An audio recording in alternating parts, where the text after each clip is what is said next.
नमस्कार, मी संदीप दराडे बोलापुढारीमध्ये आपलं अगदी मनपूर्वक स्वागत करतो। अकोले तालुक्यात आणि महाराष्ट्रात विधानसभेची रणधुमाळी सुरू आहे। अनेक उमेदवार हे रणांगणात आहे, पूर्ण ताकद झोकून दिले। अकोले तालुक्यामध्ये 9 जण उभे राहिलेले आहेत। 9 जणांनी आपली पूर्ण ताकद आणि प्रतिष्ठा खरं तर पणाला लावली आहे। यामध्ये कोतुळ गट जो आहे तो अतिशय महत्त्वाचा गट मानला जातो। या विधानसभेसाठी इथे मोठ्या प्रमाणावर मतदार आहेत। वेगवेगळ्या पक्षाचे विचारधारा असणारे खरं तर या ठिकाणी मतदार आहेत। आपण आज कोतुळ गावामध्ये आलो आहोत आणि इथे आल्यानंतर जे राष्ट्रवादी शरदचंद्र पवार पक्षाचे उमेदवार आहेत अमित भांगरे यांच्या प्रचारार्थ इथं शेकडो कार्यकर्ते जमा झाले। ते इथनं रॅली काढताय। आपण त्यांच्यासोबत चर्चा करणार आहोत की ते का अमित भांगरे सोबत आहेत, का त्यांचा प्रचार करता आणि कशा पद्धतीचा प्रचार किंवा त्यांची व्यूहरचना या ठिकाणी सुरू आहे। चला तर या कार्यकर्त्यांसोबत आपण चर्चा करूया। रामकृष्णारी संपत महादेव तळेकर कुठल्या गावचे? पैठणचे। हो। काय आता तुम्हाला जुना इतिहास आठवतो? हा, जुना इतिहास मध्ये वय किती?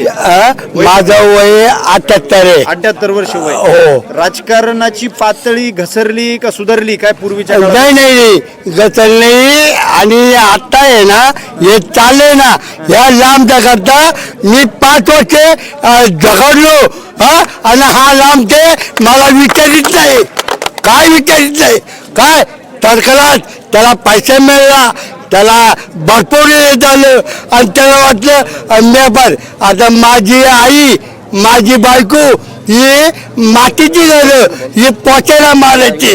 या डांबराला रस्त्याला पालिश केलं आणि ते पालिश पैठणचे आंबोळ पिंपरी रस्ता आदळताना पालिश रस्ता उकरून टाकला, आखा उकारला, चालता येत नाही। अरे काय आमच्या तुझ्याकरता मी रात्र देऊन जगवलो आणि तो माता लागला। तुझ्या काय 22,000 कोटी काय किती आले मला माहित नाही। आणि अकोल्यामध्ये ते खाली सिमेंट काँक्रीट केलं आणि काय काम आहे? अरे हा तालुका राष्ट्रवादी आणि जगणारा माणूस आहे। आणि कशा करता? अरे लांब दे तुला आता मी राहिला नाही पाडला। रॅलीमध्ये जे सहभागी झाले आता मी म्हटल्याप्रमाणे आपण त्या कार्यकर्त्यांसोबत चर्चा करूया की कशा पद्धतीचं नियोजन चाललंय आणि कशा पद्धतीने ते प्रचार यंत्रणा आज 4 दिवसावर मतदान आहे कशा पद्धतीने ते प्रचार यंत्रणा करतायत यांच्यासोबत पहिलं बोलूया। आपलं नाव सांगा? नितीन नवनाथ यादव, शेलद। आपलं शेलद गावचे? शेलद गावचे। शेलद गावामध्ये आता विद्यमान आमदार जे आहेत डॉक्टर किरण लहामटे, हो, त्यांचं म्हणणं आहे की मी तालुक्यात मोठ्या प्रमाणावर विकास केलेला आहे आणि विकासाच्या जोरावर मला आपण मतं द्या। हो। आणि तुम्ही तर अमित भांगरेंचा प्रचार करताय। हो, त्यांच्यासाठीच लढतोय आम्ही। पहिल्या वेळेस सुद्धा त्यांच्यासाठी लढलो होतो, शरद पवारांसाठी, कारण तो शेतकऱ्यांचा कैवारी आहे। पण त्यांनी ती जी प्रथा जी पाळली नाही, म्हणजे जी लबाडी केली ते 50 खोके एकदम मुके त्या पद्धतीने नुसार आम्ही त्यांची साथ सोडली। आम्ही फक्त एकमेव माणसासोबत आहे, शरद पवार माणसासोबत। आणि त्यांनी जो आमच्या तालुक्याला जो उमेदवार दिलेला आहे, आम्ही शेतकरी अकोल्या तालुक्यातला जो सर्व शेतकरी आहे तो पूर्णपणे त्यांच्या म्हणजे पूर्ण ताकदीनिशी त्यांच्या पाठीशी उभा आहे। तुम्ही काय करता? शेती करता? हो, शेती करतो। शेतामध्ये आता सध्या सोयाबीन होती, सोयाबीनची यांनी बरोबर लावली। 60 रुपये बाजार होते 2.5 वर्ष। यांनी लबाडी केल्यानंतर ते बाजार आले आता 40 नाही 30 रुपये चालू आहे सध्या। 30-32 रुपये चालू आहे। म्हणजे अशा पद्धतीने त्याच्यानंतर जे दूध घालतो आम्ही सकाळी पाटी 4ला उठून शेण टाकणे वगैरे दूध धारा काढतो, त्यानंतर आम्ही जे दूध डेअरीला नेऊन घालतो। त्याच्यानंतर ते दूध कसं जातं का पहिले 2.5 वर्षात ज्यावेळेस उद्धव ठाकरे आपले शरद पवार हे जे शेतकऱ्यांचे जे कैवारी होते त्यांनी बाजार आम्हाला 38 रुपयापर्यंत दिलेला होता। पण यांनी तो बाजार आणून ठेवला आता 30 रुपयापर्यंत आणि 25च आहे, 25-26 30 पर्यंत जातच नाही तो। आणि त्याच्यानंतर त्यांनी जे GST लावले म्हणजे अनुदानात त्यांच्याकडे भीक मागायला लागती का आम्हाला 5 रुपये द्या, 7 रुपयांनी सोडले। हे कधी इलेक्शनच्या अगोदर यांना 2.5 वर्षात काही सुचलं नाही। नंतर 2.5 वर्ष आम्ही लाडकी बहीण योजना दिली, त्याच्याबरोबर महिला आम्हाला मतदान करणार आहे। ऐका ना, 2.5 वर्ष दिले ना त्यांनी, म्हणजे ते 1500 रुपये दिले ना, तर माझं एकच म्हणणं आहे, माझा खतावरचा GST, माझा म्हणजे औषधांवरचा GST त्यांनी तेवढं जरी मागं दिलं ना तरी ते माझं वर्षभर कुटुंब त्याच्यावर चालेल। का 1500 द्यायची काय लाच काय पैशानी काय माणूस मोठा होत नाही. आम्हाला लाचारी नको, घामाचं दाम द्या. हो, फक्त कष्टाला फळ पाहिजे माणसाला, बाकी काही नको आम्हाला. खतावर बघा जीएसटी, औषधावर बघा जीएसटी, कपड्यावर बघा जीएसटी, पण सगळ्या वस्तू घ्या त्याच्या सगळ्यावर जीएसटी लावली. यंत्रणेते हो, प्रचार शेकडो कार्यकर्ते तर प्रचार आहेत. काय परिस्थिती इकडे तुमची? परिस्थिती म्हणजे एक फिक्सच आहे. आमचे आमदार अमित दादा शरद पवार यांनी जो निवडलेला आमचा उमेदवार आहे तो बहुमताने आणि काहीतरी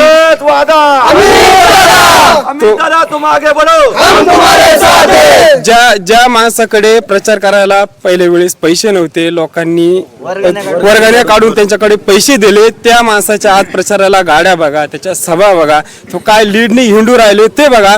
त्यांनी स्वतःचा विकास केला का तालुक्याचा विकास केला? फक्त एवढं सर्वसामान्य शेतकऱ्यांनी फक्त एवढं लक्षात घ्यावं. सर्वसामान्य शेतकऱ्याचं मत तर कुठंच जाणार नाही. फक्त जे वगैरे लाचार वगैरे जे होतील फक्त त्यांचेच मत फुटतील. बाकी जो एकमेव शेतकरी जो कष्टाच्या घामानी खातोय तो कुठेही जाणार नाही. तो स्वतः आम्ही दादाच्या पाठीमागे सर्वस्व ताकदीने उभे राहतो. महाराष्ट्राचा बुलंद आवाज. काय नाव आपलं? किरण एकनाथ तळेकर. कुठल्या गावचे? शेलचच आहे. शेलचचे. आता यांनी तर खूप प्रखर भूमिका मांडली. काय हे खरंय काय सगळं? अगदी खरंय, अगदी खरंय. जे आमचे ते हे सहकारी मित्रच आहेत आणि आम्ही दादा बांगरे यांच्या प्रचारात आम्ही बऱ्यापैकी आमच्या गावामध्ये त्यांचं जितकं काही मताधिक्य होईल याचा आम्ही प्रयत्न करतोय. आणि जवळपास शेलद गावामध्ये एक अंदाज म्हणून एक 80 ते 90% मतदान आम्ही दादा हे 100% होणार.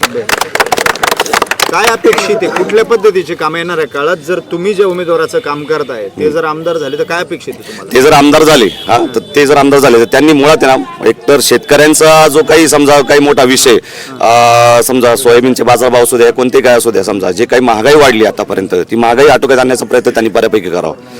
आणि तरुणांना रोजगार फार उपलब्ध झाला पाहिजे. तालुक्यामध्ये आपल्याकडे समजा असे हे नाही, हॉस्पिटल्स नाहीत किंवा काहीच नाही. तो एक विषय आपला फार गंभीर आहे. त्याच्यावरती जरा आम्ही दादांनी थोडंसं फोकस केलं पाहिजे. आता माझा एक आणखी तुम्हाला असा प्रश्न आहे का 5 वर्षापूर्वी तुम्ही सगळे माझ्यासह सगळे जण डॉक्टर किरण लामटेंचा प्रचार करतो, स्वतः अमित भांगरे करतो. हो, अगदी मी होतो. अशी काय परिस्थिती निर्माण झाली का 5 वर्षात इतकी मोठी अँटी इन्कम्बन्सी तयार झाली? विषय असा झाला की एकतर तालुका हा पूर्णपणे शरद पवार साहेब यांचाच आहे. त्यावेळेस परिस्थिती अशी होती, किरण लामटे साहेब हे जर वैभव पिचड साहेब यांनी जर गद्दारी केली नसती तर त्यांना आज आहे ना निवडून आले नसते. त्यांनी वैभव पिचडांनी भाऊंनी गद्दारी केली समजा, त्यावेळेस ते भाजपमध्ये त्यांनी प्रवेश केला आणि मग लामटे साहेब तिथे आले. ते बाय चान्स म्हणून फक्त निवडून आले तालुक्यातून. हा एक फक्त मागच्या वेळेचा विषय. त्यावेळेस आम्ही बराचसा प्रयत्न केला. लामटे साहेब आम्ही सगळं केलं. त्यावेळेस आम्ही त्यांच्या पाठीमागे फिरलो सगळं, म्हणजे अगदी जितकं होईल नाही ते. पण आज आहे ना, आजची परिस्थिती अशी का लामटे साहेब कार्यकर्त्यांना विचारते सुद्धा नाहीत, बघते सुद्धा नाही. ज्यावेळेस जिल्हा परिषद जे होतं, ज्यावेळेस ते तिथे स्वतः हे होते, त्यावेळेस ज्यांनी त्यांना म्हणजे मदत केली होती आज त्यांना सुद्धा ते विचारत नाहीयेत. आणि तालुका हा आपला असा आहे, अकोला तालुक्याचा एक इतिहास आहे पहिल्यापासून. एकतर जो जास्त वर गेला ना तर त्याला खाली कसं आणायचं ना हे अकोला तालुक्याच्या हातात पहिल्यापासून आहे. तुम्ही वर्गणी दिली होती का? दिली होती. बरं, म्हणजे तुमच्या वर्गणीची जाण काय ठेवली? नाही, माझ्याच नाही, तालुक्यात जे प्रख्यात आहेत ना, जे मी तर लहान कार्यकर्ता आहे. लामटे साहेब भरपूर मोठे आहेत, पण माझ्यापेक्षा जेवढे मोठे आहेत ना ज्यांनी वर्गणी त्यांचीच जाण नाही ठेवली. आमच्या सर्वसामान्य कार्यकर्त्याच काय बरं, कार्यकर्त्यांना गाडीतून उतरून जर लाताबुक्या घालायच्यात, हा एक थोडासा प्रकार आहे ना. कार्यकर्ते नाही बघा, कार्यकर्ता हा माणूस असा असतो, हा दुवा असतो मधला. नेते कार्यकर्त्यांना विचारतात आणि लोकांना सांगतात. बरोबर, कार्यकर्ता लोकांना सांगतो. आजही लोक जे काय समजा जे काय मतदार आहेत आपले ते कार्यकर्त्यांना सांगणार, तेव्हा आपण नेत्यांना सांगतो. जर तुम्हाला कार्यकर्ताच नकोय, तुम्हाला फक्त जनताच पाहिजे, तुम्हाला मतदान कसं काय होईल याचा फक्त मला विषय सांगा. बरोबर, नक्कीच. काय नाव आपलं? मनोहर गोडे. कुठल्या गावचे? घोटीचे. काय घोटी मधली परिस्थिती? काय नाही, आम्ही दादा सगळे शेलदचे होते ते म्हणे, आता आमदारांचं म्हणणं आहे मी तालुक्यामध्ये मोठ्या प्रमाणावर विकास कामं केली आहे, ज्या गावात मी विकास केला नाही त्या गावाने मला मतही देऊ नये, अशा पद्धतीची भूमिका मांडता. आणि तुम्ही म्हणता मी अमित भांगरेंच्या मागे. आता विकास म्हणजे आमच्या गावात आमदार साहेबांचे जे ते एक सभा मंडपाचं होतं, ते फक्त आले गावात आश्वासन दिले, अजूनपर्यंत काही कामे चालू नाही केलं, काहीच गोष्टी नाही केल्या. त्यामुळे आम्ही सगळं तरुण सगळे ग्रामस्थ आम्ही दादाच्याच मागे. शेती करता तुम्ही? हो, काय शेतात काय आता भात आहे, हो. काय शेतकऱ्यांची काय परिस्थिती आहे? शेतकऱ्यांची काय चालूच आहे आता शेतकऱ्यांची आता मी परिस्थिती. आमदार किरण लामटे यांची मुलाखत घेतली त्याच्यामुळे ते मला म्हणे का तुम्ही चुकीचे आरोप करताय, चुकीचे प्रश्न विचारताय, शेतकरी तालुक्यातला सगळा सुखी म्हणे. नाही सुखी नाही आहे तुम्ही. सुखी नाही तसे आपल्या शेतकऱ्यांच्या बाजार भाव नाही, सोयाबीनला भाव नाही, भुईमुगाला भाव नाही. प्रत्येक म्हणजे असे जे शेतकरी वर्ग आहे नाही का नाराजी काय गोष्टी एवढं कष्ट करावं लागतात हे त्या गोष्टी असून बाजार भाव नाही काही नाही गोष्टी परिस्थिती असे अवघड. अवघड आहे. आपल्याबरोबर इथं निलेशजी तळेकर आहेत. इतके शेकडो कार्यकर्ते तुम्ही सोबत घेतलेत आता, आणि तुम्ही कोतुळगाव हे जे एक प्रमुख बाजारपेठ आहे तालुक्यातली, किंवा कोतुळगाव एक दिशा देणारं गाव आहे तालुक्याला, इथं तुम्ही रॅली काढताय. काय विचारांनी हे सगळं चाललंय? संदीपजी, खरं तर हा आग्रह सगळ्या आता आमच्या सातेवाडी गटातल्या तरुणांचा होता. त्यांचं म्हणणं होतं की आपण सगळेजण तरुण मिळून एक सगळ्यांना दिशा देणारी आणि एक विचारधारा निर्माण करणारी अशी एक सगळ्या तरुणांनी मिळून रॅली काढू आणि आपण महायुतीला एक संदेश देऊ की आम्ही सगळी तरुण पिढी ही ज्येष्ठांच्या मागे खंबीरपणे उभे आहे आणि ज्येष्ठांच्या पुढे रॅली घेऊन पूर्ण तालुक्यामध्ये आणि राज्याला आम्ही संदेश देणार आहोत की कुठल्याही परिस्थितीमध्ये जर आमचा शेतकरी बाप वाचवायचा असेल तर महायुतीच्या सरकारवर नांगर फिरवून हे आपल्याला त्यांचा सुपडा साफ करावा लागेल. या विचाराने आपण सगळेजण एकत्र आलोय. त्यांनी एक आरोप केला काही दिवसांपूर्वी, संपूर्ण तालुक्यात त्याची चर्चा झाली डॉक्टर किरण लामटे यांनी, का तुम्ही किंवा अमित भांगरेंनी त्यांच्या आईला सुनीताताईला नजरकैदेत ठेवला आणि उमेदवारी मिळाली. या आरोपात काय तथ्य आहे? खरं तर याच्यामध्ये मला एक गोष्ट संदीपजी सांगितली पाहिजे. वैभवराव हे काही त्यांच्यावर शब्द वापरून आमदारांची खिल्ली उडवतात, ही सगळ्या जणांनी लक्षात घेतली पाहिजे. त्याचं कारण असं, आता मला ते शब्द वापरायचे नाही, ते ज्येष्ठ आहेत आमदार माझ्यापेक्षा, परंतु आपण एक गोष्ट लक्षात घेतली पाहिजे. ज्यावेळेस आमदारांचा आरोप आहे की सुनीताताई भांगरे ह्या नजरकैदेमध्ये होत्या, त्या दिवशी खरं तर अमित दादांसाठी तिकीट मागायला त्या मुंबईमध्ये होत्या. नंबर 1. नंबर 2, गेल्या 3 महिन्यामध्ये ज्या काही सभा झाल्या तालुक्यामध्ये, त्या प्रत्येक सभेमध्ये सुनीताताईंनी सगळ्यात पुढे येऊन समाजासमोर सांगितलेलं आहे की ह्या माझ्या बाळाला तिकीट द्या आणि माझ्या बाळाच्या समोर सगळेजण ताकदीने उभे राहा. त्याच्यामुळे या अशा आरोप हे प्रचारामध्ये होत राहतात, पण आरोप हे तत्ववादी असावेत, तत्वहीन आरोप नसावेत. मोठ्या लोकांना ते शोभत नाहीत. काही वक्तव्य त्यांच्याकडनं सातत्याने येतात. आता काल परवा ते अमित भांगरेला म्हणे हा दिवटे आहे किंवा काय, सातत्याने ही वक्तव्य येत आहेत आणि पुढून पण काही प्रमाणात बोललं जाते, परंतु स्वतः अमित भांगरे बोलत नाही. हे वक्तव्यांच्यामुळे ही अँटी इन्कम्बन्सी तुम्हाला वाटते हे जे चालले आहे सगळ्या गोष्टी? नाही, खरं तर बघा, आपला तालुका हा पुरोगामी विचारांचा तालुका आहे आणि आपला तालुका ओळखून आहे. गेल्या 4 महिन्यापूर्वी आपण सगळेजण पाहतोय की महायुतीच्या पायाखालची वाळू सरकल्यानंतर ते सगळेजण वाचाळाप्रमाणे बडबड करताय.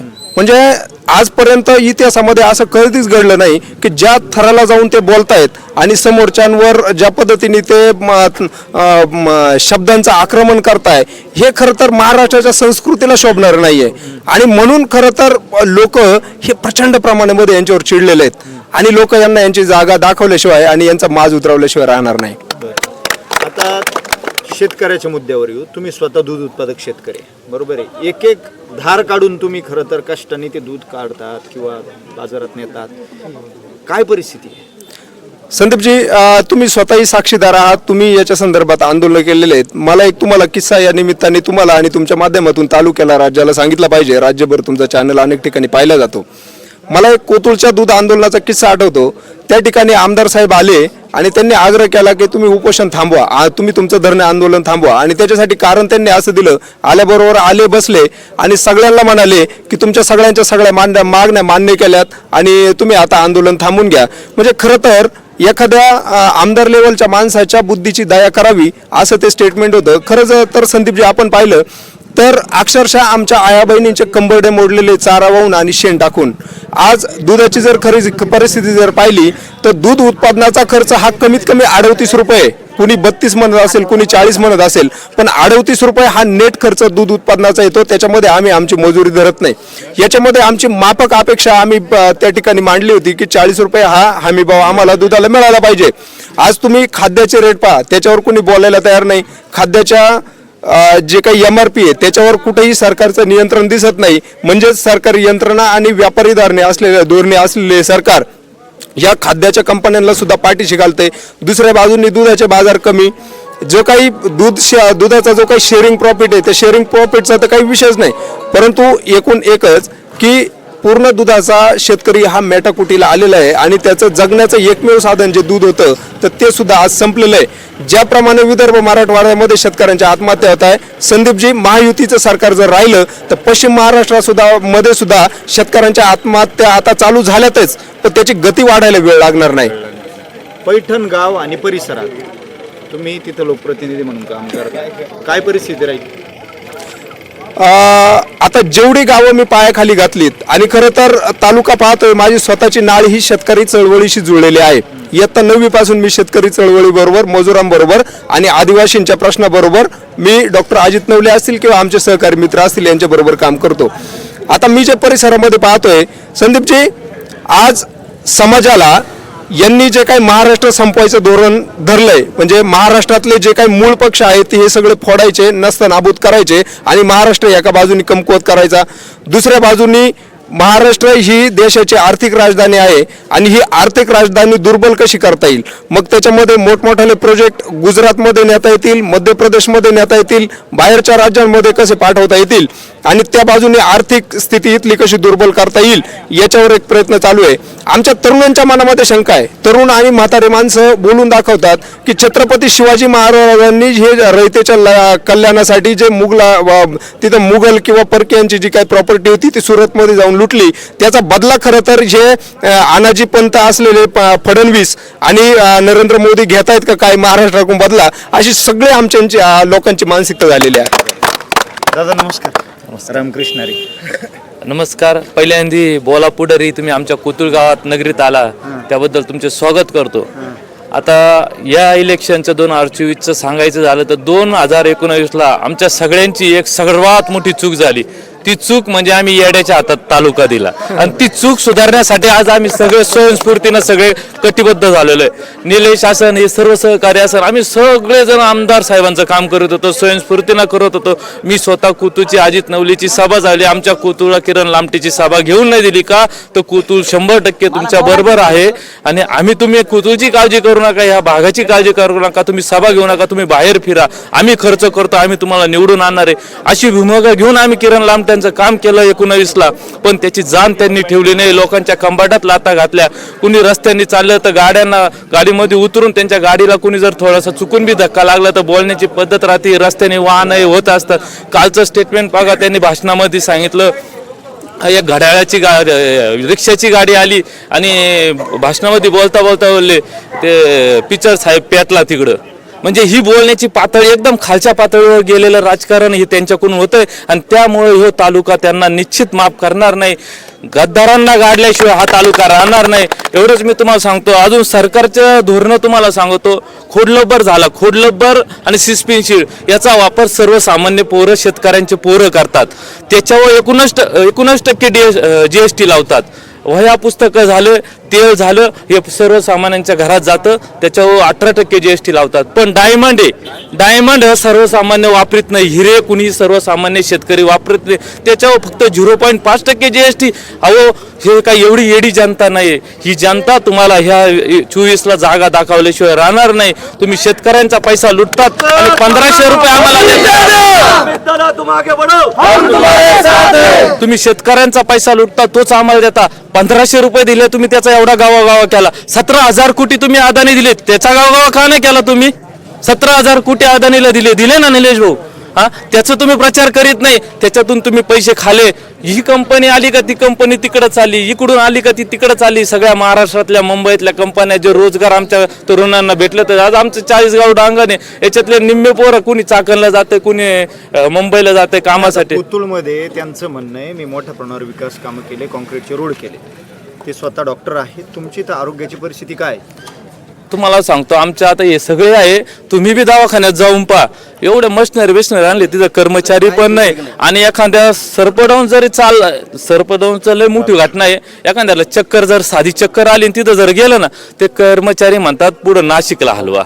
म्हणजे अशी आरोग्याची इथली व्यवस्था आहे. तुम्ही याच्या अगोदर पण बाईट दिलेली. कारण काय झालं, तिथं दवाखान्यात गेल्यानंतर डॉक्टरच नसतात उपस्थित. याच्या वचक पाहिजे. जी यंत्रणा राहते, सरकारी यंत्रणा राहते, तिच्यावर आमदाराचा वचक पाहिला पाहिजे. तो वचक यांनी राहिला. यांचा वचक फक्त ठेकेदारांवर 20% कसे मिळेल, हा वचक यांचा ठेकेदारांवर राहिला. बाकी काही तालुक्यात झालं नाही. बरं, आता अमित भांगरे सोडता समोर आणखी 8 उमेदवार आहे. बाकीचे उमेदवार तुमच्याकडनं सातत्याने आरोप होतोय की सगळे जण पुढचे BJP पुरस्कृत उमेदवार आहेत किंवा ते सगळी मिलीभगत आहे. हा आरोप का करतात तुम्ही? निश्चित तुम्ही म्हणता तसं आरोप असा आहे का इथून माग या तालुक्यामध्ये ज्या वेळेस राष्ट्रवादीचा एक उमेदवार शरद पवारने दिला तो निवडून आणण्यासाठी बाकीच्यांनी अनेक हे केले आणि एक इतिहास आहे जेव्हा शरद पवारांचा उमेदवार इथं राहिला या तालुक्याने त्याच उमेदवाराला निवडून दिले. आता तुम्हाला सांगतो या प्रक्रियेमध्ये मी तरी बोलायला नाही पण बोलतो मी. वैभव भाऊंचा स्वतःहून फोन आला होता मी विड्रॉल केलाय म्हणून नाही का, पण ही एक त्यांची पूर्ण स्क्रिप्ट होती का हे असं करायचंच. तुम्हाला सांगतो अर्ज माघारी घ्यायचा काही नव्हता. या सगळ्यांना रसद पुरवली गेली तर मताचं विभाजन व्हावं, कारण ही लाट ही लामटेच्या विरोधातली लाट आहे आणि ही लाटीचं विभाजन झालं पाहिजे याच्यासाठी यांनी अपक्ष उमेदवार उभे केले. आणि जे सगळे उमेदवार आहे हे सगळे BJPचेच आहे हे आम्हाला संपूर्ण माहिती झालेली आहे. आता तुम्हाला सांगतो बरं, कोतुळ गाव आणि परिसरामध्ये तुम्ही ज्या उमेदवारासाठी आज काम करताय त्यांची काय परिस्थिती आहे किंवा तुमची महाविकास आघाडी आज सोबत दिसते? युती सोबत दिसत नाही परंतु महाविकास आघाडी सोबत दिसते, सगळेजण सोबत चालले. निश्चित तुम्हाला इथं दिसन आता हे बघा इकडे माग पहा तुम्ही सगळं काही इथं शिवसेनेचे कार्यकर्ते राष्ट्रवादीचे काँग्रेसचे हे बिल्ले एकदम स्वयंस्फूर्तीनं मनापासून सगळे आमच्या महाविकास आघाडीमध्ये अजिबात फाटाफूट नाही. उलटे त्यांच्यातले महायुतीतले जे घटक पक्ष आहे ज्यांना मान सन्मान तिथं भेटत नाही त्यांच्या लाता टाकी त्यांचा मान सन्मान केला नाही ते आम्हाला येऊन भेटतात आणि आम्हाला लांबठेला पाडायची अशी त्यांची भूमिका आहे. का तर त्यांना पुढं कळलंय का हा जर आमदार पुन्हा तालुक्याला भेटला तर तालुका पुन्हा 10 वर्ष मागं जाईल आणि हा कुठंतरी मोठा नेता होईल आणि याचाच विकास करून घेईन आणि टक्केवारीमध्ये एकही काम नीट होणार नाही. तुम्ही म्हणता कामं केले, कामाबद्दल सांगायचं झालं तर मी निश्चित कायम न्यूज नेटवर्कमध्ये राहतो. आता कालच आमच्या इथं फापळे म्हणून आले होते, ते आले बोलता बोलता बरेचसे लामटेंनी हे काम केलं ते काम केलं सांगत होते. त्यांना मी मुद्दाम रस्त्यावर घेतलं, जो रस्ता लामटेंनी केला त्याला रस्त्यावरच घेतलं आणि मी नेमकी खड्ड्याच्या पुढे उभं राहिलो. त्यांना म्हणलं बा हे काम आमच्या लामटे साहेबांनी केलंय आणि याचा 4 महिन्याचं काम आहे, याला 15 वर्ष परत निधी भेटणार नाही आणि एवढा मोठा खड्डा पडला, कॉन्क्रीटचा रस्ता आहे. म्हणजे निश्चित याच्यामध्ये मोठा भ्रष्टाचार झाला. त्यांनी पार्टनरशिपमध्ये कामं केले, त्याच्यातून पैसा कमावला आणि फक्त पैसा कमावण्यासाठी ते हे कामं केलं एवढ्या फास्टमध्ये. तुम्ही पहा इलेक्शन आलं सगळीकडे खडी पडतात, पण निश्चित जेवढे खडी पडले असन जेवढे कामं चालू असतील त्या सगळ्यांचे उद्घाटन आम्ही दादा भांगरे करणार एवढंच मी तुम्हाला शब्द देतो. मागे यांच्यावर बोलूया. नमस्कार, रामकृष्ण हरी. नमस्कार, रामकृष्ण हरी. काय शेतकरी तुम्ही? हो. चांगली शेती करता सगळ्यांना माहिती आहे. काय शेतात आता? शेतात ऊस आहे, अद्रक आहे. बरं, काय शेतकऱ्यांची परिस्थिती? भयानक परिस्थिती आहे शेतकऱ्यांची. ऊसाच्या बाबतीत आधार दिला की नाही दिवाळीला काही तुम्हाला? 100 रुपये देऊन आधार दिला ना. ज्या वेळेला 94 कोटी रुपये कारखान्याचं ऑलरेडी 350 कोटी रुपये कर्ज असताना आणखी त्याच्यामध्ये 94 कोटी रुपयाची भर टाकली, ती फक्त विधानसभेची निवडणूक डोळ्यासमोर ठेवून ते 94 कोटी रुपये दिलेले आहेत आणि ते 94 कोटी रुपये घेऊन ते त्याचा काही लेखाजोखा जनतेसमोर सभासदांसमोर मांडला जात नाही आहे. फक्त याच्यामध्ये काय चालू आहे हे सर्वसामान्य जनतेला कळलं पाहिजे. ते त्याच्यामधनं फक्त 100 रुपये संगमनेर सहकारी साखर कारखाना आहे 3400 रुपये भाव दिलेला आहे आणि आपल्या कारखान्याने 2700 रुपये भाव दिलेला आहे. म्हणजे 500 रुपयाची तफावत फक्त 20 किलोमीटरच्या अंतरावर नाही का. तो कारखाना पण सहकारी आहे, आपला पण सहकारी. आणि कारखान्याच्या स्थापनेपासून 28-29 वर्षापासून ह्या तालुक्यातला सभासद शेतकरी कंटिन्यू 400-500 रुपयाने बाजारभाव कमीच घेत आलेला आहे. हे कारखाना शेतकऱ्यांनी खिशातले पैसे घालण्यासाठी टाकलेला आहे आपला का शेतकऱ्यांच्या भवितव्यात चांगले आधार देण्यासाठी? काय तुम्ही प्रचार यंत्रणेत आहे, हो, समोरूनही मोठ्या प्रमाणात प्रचार चालू आहे, आरोप प्रत्यारोप चालू आहे. काय वाटतं तुम्हाला काय घडेल आता इलेक्शन? ह्या इलेक्शन मध्ये काय होणार आहे? या तालुक्याचे जे अतिकार्य सम्राट आमदार आहे ते म्हणतात आम्ही 40 वर्षाचा बॅकलॉग भरून काढलाय. तुम्ही 40 वर्षाचा बॅकलॉग भरून काढलाय ज्या वेळेला म्हणताय त्यावेळेला आमच्या तुम्ही कोतुळ गावामध्ये चाला, गावामध्ये जे कॉन्क्रीटचे रस्ते झालेत आता 4 महिने पण झालेले नाही त्या रस्त्यांना. एक खड्डा नाही, एखादा खड्डा अनावधानाने पडू शकतो. अहो सगळ्या रस्त्याला खड्डे पडलेत छोटे मोठे. तुम्ही चाला, निकृष्ट काम झालेलं आहे. तुम्ही शरददादा सोनवणे इकडे खाली जुन्नर तालुक्याचे आमदार होते. 7 वर्षापूर्वी त्यांनी डांबरी रस्ते झालेले 7 वर्ष झाले. रिंग रोड 2700 कोटी रुपयाचा निधी आणला. मनसेचा एकमेव आमदार होता तो राज्यातला.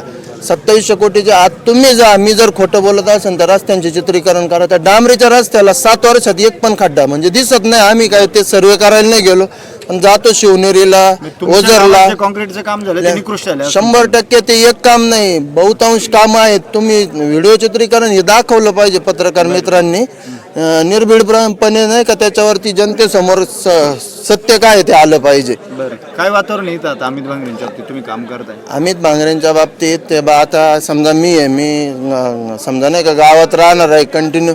ही सर्वसामान्य जनता जी दिसते बघा, हे कामधंदे सोडून आलेले, हे का आलेले, यांच्या मनात काय, यांच्या मनात चिड आहे. हे काय पैसे देऊन जमवलेली जनता नाही, ही स्वइच्छेने आलेली आहे. काहीतरी त्यांच्या डोक्यात आहे.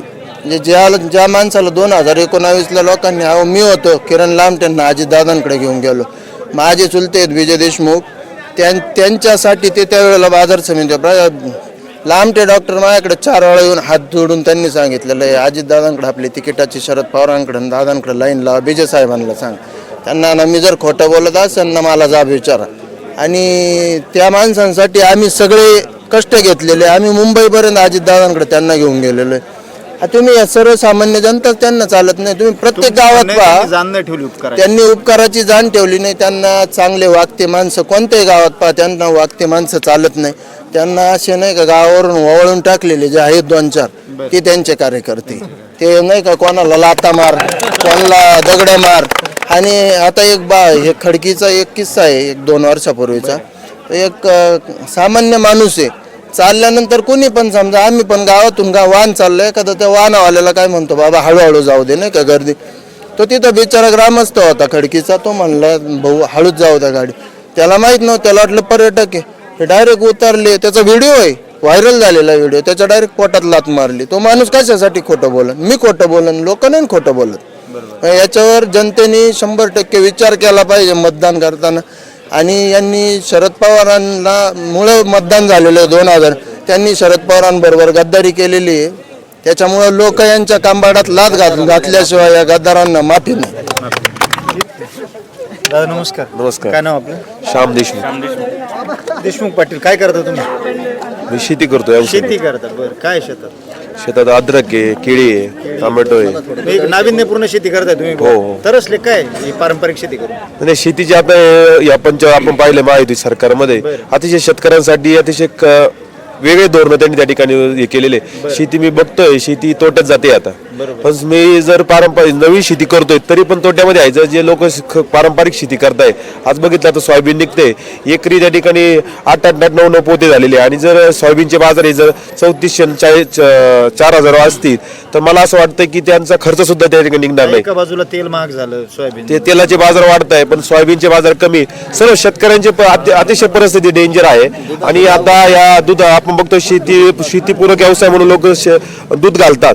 दुधाची परिस्थिती अशी, खाद्याचं मी आता बघतोय खाद्याचे दुकान आहे तर खाद्याचे दुकानं द्यायला सुद्धा पैसे लोकांकडे येत नाही. अशी परिस्थिती आज शेतकऱ्यांमध्ये आहे. शेतकरी मला वाटत नाही की या महायुती सरकारला किंवा आपल्या तालुक्यामध्ये हे 100% शरद पवारांच्या मागे सगळं शेतकरी उभा राहील. रोष कसा निर्माण झाला हा सगळ्यात मोठा प्रश्न आहे. काय झालं? सगळ्यात महत्वाचं आहे की 5 वर्षामध्ये जे विकास कामं व्हायला लागत होते ती झाली नाही.